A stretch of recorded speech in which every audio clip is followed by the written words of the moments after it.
Yeah, and then by the way, this leads to President Trump, who's being asked about regime change, and this is what he had to say about the fact that he doesn't want regime change. Watch this here. Do you want to see regime change in Iran? No. If there was, there was. But no, I don't want it. I'd like to see everything calm down as quickly as possible. Regime change takes chaos. And ideally, we don't want to see so much chaos. So we'll see how it does. You know, the Iranians are very good traders, very good business people. And they got a lot of oil. They should be fine. They should be able to rebuild and do a good job. They're never going to have nuclear. But other than that, they should do a great job. Yeah, so the challenge then becomes, if you don't open up. Yesterday, I put a tweet out at 1:30 in the morning or 1 o'clock in the morning. I don't know what time it was. I'm up there just going through a bunch of different things and, preparing for today. Today happens to be Tom's oldest daughter's birthday. Shout out to Bailey. Happy birthday, Bailey. It happens to be my youngest daughter's birthday, Brooklyn. And it happens to be our anniversary today. My wife and I, 16 years. So happy birthday, Bailey. Happy birthday, Brooklyn. And congratulations, happy Pat. anniversary, Jennifer, babe. Congrats, Jen. So last night, 1 o'clock, I'm going through it, and you're talking about regime change and all the stuff that's taking place, right? And the president said what he said there about the fact that he doesn't want chaos. So who doesn't want chaos? He doesn't want chaos? He doesn't want regime change? Or the Iranian people don't want regime change? What did he say? I think he doesn't want chaos. He doesn't want. Yeah. Of course he doesn't want. Of course. But what do Iranians want? They want change. They want change. They don't want chaos. They want change. I put this up last night because a guy said something about me. Can you go back there, Rob? I want to put the tweet right before the one that I put up. I just want to call this out. Because if the Iranian romanticizers, put that up there so I can read that. Patrick, with his political literacy, is at the level of Wikipedia. He has no national political agendas other than increasing his audience and securing sponsors. Therefore, when he passionately slams leadership capacity of Prince Reza Pahlavi, it is undoubtedly driven by business interests. Now, here's what this guy, and I don't blame him for, not knowing what he's talking about. My response to him was, I don't know who you are. I really don't want to open my mouth about who for decades used their last name to collect money from innocent Iranians. But if the pressure comes, I will gladly open my mouth. I will bring receipts soon if these lies continue about us doing it for money. Whether it's I'm taking 1 minute, I'm taking money from Israel. The next minute is I'm Mossad. The next minute is I'm Iranian. The next minute is I'm Nayak. The next minute is I'm pro-Reza Pahlavi monarchy coming back. The next minute we're taking money for sponsorship. And what's funny is we don't take money from any sponsorship. This is why we sell our stuff. We're proud capitalists. By the way, what is his name, Majid? Here's what we'd like to see happen. Your country right now only has $350 billion in GDP. We'd like to find a way to 7x that so Iranians can make some money because capitalism can solve a lot of problems in Iran. So I wrote this and I said, Iran deserves better leadership. There's so much untapped potential in Iran. Here are a few things to consider. A resource-rich nation with a starved economy. How does a country with ranked fifth in natural resources, population of 92 million, talented people only produce 400? That's less than Walmart, Amazon, and Aramco produce per year. And by the way, Apple is 390 billion. So Apple almost is bigger than Iran's GDP. So Iran, an entire country, produces less than a single corporation. How is it possible? The answer, big. The current regime is suffocating the nation's potential. With the right leadership, the economy can explode to $2 trillion in no time, unlocking unprecedented prosperity for its people. 2, geopolitical goldmine. Iran is one of the most strategically located nations on earth. Whether you're in China, Russia, Europe, Africa, or Middle East, you have to go through Iran. Now imagine if Iran were wide open for business. 3, a sleeping giant for global tourism. In the 70s, it was one of the global destinations, drawn nearly 1 million tourists per year, including celebrities, business elites, and world leaders. It offers stunning mountains, rich ancient history, world-class museums, incredible cuisine, music, culture, and yes, some of the most beautiful women in the world. Iranian women, man, they're beautiful. Iran has everything except for freedom. Iran doesn't need a monarchy or a theocracy. That's not popular for a lot of people that are fans of Reza Pahlavi, that they want him to bring back the monarchy. You don't need a theocracy. You don't need a monarchy. My opinion, you can trash this and tear it apart. This is my opinion. The concept that U.S. had the No Kings protest, they should do that in Iran, is more relevant to Iran than anywhere else. Iran needs to scrap its current structure and start fresh like a startup, bring together modern founding fathers to draft a new constitution based on liberty, equality, and democracy, hold real elections, guarantee freedom for everyone. Partnering with the West is the fastest way to rebuild. You can't chant death to America one day and negotiate with the U.S. next day. That's not diplomacy. That's delusion. If Iran builds bridges, not walls, business will flood in.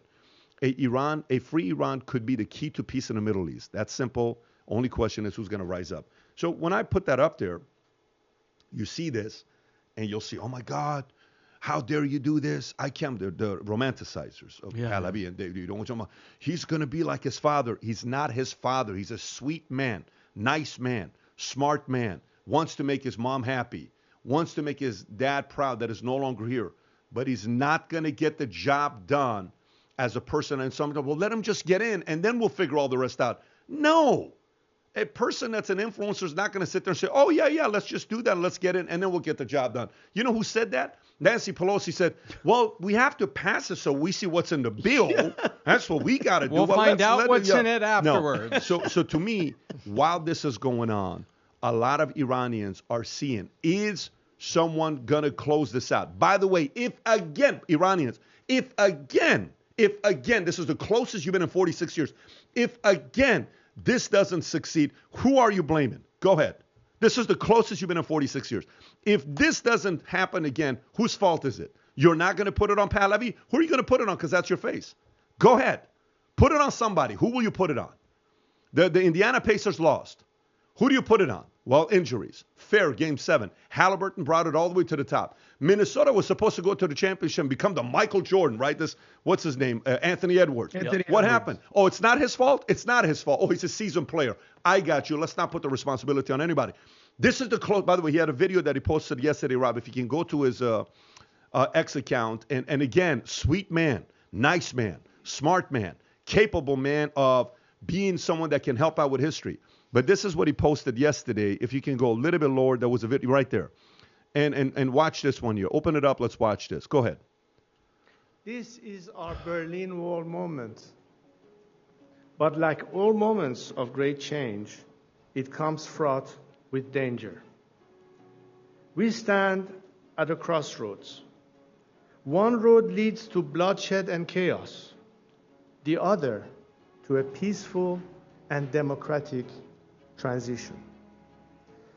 The difference in these two roads depends on one factor, and one factor alone, whether the current regime in Iran is allowed to survive. Watch this. If the West throws the regime a lifeline, there will be more bloodshed and chaos. Okay. So he gives a message like that, which is to say this is the closest they've been. He needs U.S.'s help to get the job done. Great. But when you watch that, does that sound like somebody that is intimidating, that someone that's going to get the job done? No. It sounds like somebody that has the history, that can play a very good role. I had a call with somebody yesterday. We know what the entire conversation was about for an hour. The conversation was about, this is one of the guys I love to work with. And the deal he struggles with, this is why I have so much respect for Tom. What he struggles with is the following, Vinny. He wants to be a number one. Okay. But he really is a number 4. But he has ambition to be the number one. No, he's not a number 1. Does he want? He does not. Because the pressures of number 1, not everybody wants. It sucks. Because all the attacks come to you and all the pressure comes to you. Some people simply do better being 2, 3, 4, 5, 6, 7, 8. And by the way, they shine more as a 2, 3, 4 than they do as a 1. Paul George said, I was never a number 1 to win a championship. My record says it. If I was a 1, I would have won a championship. I didn't win it. He didn't win as a 1. He needed to be a 2 or 3. This guy is a very good 2, 3, 4, but not as a 1. To get the job done, Iranians, you're going to keep coming at me and posting stuff, and eventually I'm going to really start saying stuff. And my challenge to all of you guys is right now. Here's what I'm tempted to do, Vinny, Tom. And I haven't even told you guys this. I'm tempted to see about holding a leadership meeting for Iranians, some of the smartest, most influential Iranians, at our office, at the hangar. Private, no cameras, nothing. Everybody has to put their phones in. Security, we come in. Nobody has anything. We just sit there and we talk of what some of their ideas are. I think to identify who that person is going to, I'm at that point. I have too many things going on that the chance of me doing this is less than 5%. But that thought crossed my mind. Right now we got all these things we're doing, family, kids, businesses, all these other things. But it's at that point, because if you're not going to hold a meeting to rally and unify everybody so we can get on the same page and identify where we're going, what the hell are we doing? And if you can't hold the meeting, it's because you don't carry that kind of weight anymore. If you call a meeting and you don't carry the weight of people coming, what happened there? Maybe you lost it. Maybe you're not the guy. Maybe you're not the person. So it's a very interesting season right now. So I get it for U.S. and Trump, what he's saying. But Iranians are fed up, and they want that $350 billion of GDP to turn into $2 trillion. That opens up opportunities, places you live, schools your kids go to. Anyways, we'll see what's going to happen with Iran. Adam, go ahead. Yeah, I encourage PBD to have that meeting, and if you're going to do that meeting, it needs to happen immediately. Because there's something called carpe diem, and that's seize the day. Here's the biggest challenge that the Iranian people are going to face. Right now, this story is the number one story in the world. You know what's going to happen? In a week, in 2 weeks, it's going to be yesterday's news. And everyone's going to forget about the people of Iran. You bring up a great point here. Is this what Trump wants? Does Trump want to get out of this mess, this conundrum of the Middle East? You bet he does. He wants to set his sights on China, and that's what the America First agenda really wants to focus on, not Middle East quagmires. But what do the Iranian people want? The Iranian people want to be free. Now's the time. I'm telling you right now, if this doesn't happen in the next few weeks, this ain't happening. PBD is absolutely right. This is the closest the Iranian people have been to being free in 46 years. And my thoughts are, unless they take advantage and seize the day in carpe diem, they're never going to have freedom ever again. So who benefits from everything that just happened in Iran? Well, Israel definitely benefits because they've eliminated a nuclear holocaust. USA benefits because they've eliminated a potential threat that sows chaos all around the world. The world benefits. We don't need to have a nuclear Iran, despite what the moron Joy Reid has to say. But you know who definitely doesn't benefit if this thing does not work out in their favor? The actual Iranian people, because you're starting to see stories that the Iranian regime is starting to take it out on the people who have been cheering and protesting against the regime. So this is a great case for the Second Amendment, by the way, because that doesn't exist in Iran. So I don't even know how they're going to rise up. PBD, last point, you bring up a great point. The GDP of Iran is set to soar. I don't know if we can have time to play a clip, but there's an American-Iranian businessman who talks about the economic dynamism that could potentially take place in Iran if they basically take the stranglehold of the noose that is around their neck away from the Ayatollah. He talks about catching up to the UAE, Qatar, and in Saudi, not in 46 years, in basically 5 to 7 years. So the Iranian people want to be free. They're a great people, ingenuity, smart. They're just being held hostage by the Ayatollah. Yeah, and unless they take Adam, advantage of it. what's interesting with what you're saying here? Sure. Here's what's interesting with what you're saying here. Guess who wants those sanctions to remain on Iran? Guess who wants Khamenei to keep saying death upon America? Guess who wants Khamenei to keep making fun of Trump? Guess who wants Iran and U.S.'s relationship to continue to be bad? Guess who wants that?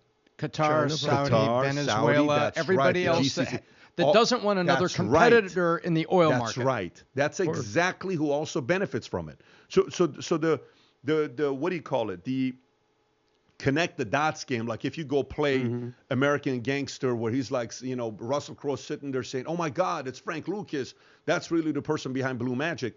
If you connect the dots, there are a lot of people behind closed doors that want the sanctions to remain, that don't want it to open up because they're going to take some business away from them. They don't want that competition. These sanctions are perfect to not have any competition. So if Iran does become free, does Saudi fully want that? Do they? Maybe. Does Qatar really want to lose that business? Do they really, really want to have Iran that's got influence over Strait of Hormuz, a fifth of the oil supply that moves from? Do they really want that place to be free?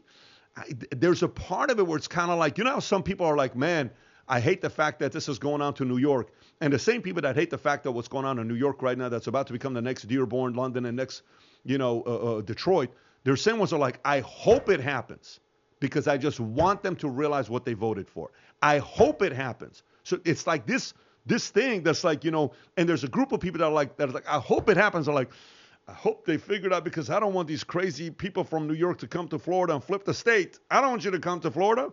Stay in New York. I hope it doesn't happen. So these Saudi, Qatar states are like, yeah, we want it to be peaceful. We don't want them to have nuclear weapon. But can we kind of keep the sanctions on them so we keep getting this business that we're making? This is the part. So To get the job done, someone's got to be able to rally this whole thing to make it happen. But anyways, folks, if you're watching this, one of the things that is very important in a time like this, while all the chaos are happening, if you're running a small business or you're an executive or somebody that's a startup, you're trying to raise money, you're trying to sell your business, you're trying to make proper strategic partnerships, maybe, take your comp plan to a different level, variable comp to a different level. You want to find a better way to expand your business model, expand your podcast. We had a guy that came to us, a doctor, at 288 subscribers on his podcast. Within 90 days, I think he's at 160,000 subscribers right now. We spend an entire day with him at our consulting firm. The one thing most people don't know about is the fact that we engage with about 10,000 people worldwide in 60 plus countries at Bet David Consulting. If you're a small business owner, we have this 5x5 program that we go through, 5 challenges you face at 5 different phases of your business. We've been talking about this now for 3 years. If you want to get this 5x5 brochure that we have, go to betdavid.com, betdavid.com, my last name, betdavid.com. All the way at the bottom, if you want to engage with one of our consultants, whether it's myself, Tom, or someone else, or find out about our events, go to betdavid.com, fill out the information all the way at the bottom, put your phone number in, put your email in. One of our guys will get a hold of you. We'll talk to you about what we have to offer here and share with you the PDF of the 5 challenges every founder faces at 5 different phases of their business. So again, go to betdavid.com. This is all free. There's an 18-minute video that breaks down the challenges as well for you to watch, specific to those of you that are running businesses, executives that want to take your business to the next level and find strategies to excel during these chaotic times. Don't do it alone. If there's anything I would tell you is don't do it alone during these seasons. If you enjoyed this video, you want to watch more videos like this, click here. And if you want to watch the entire podcast, click here.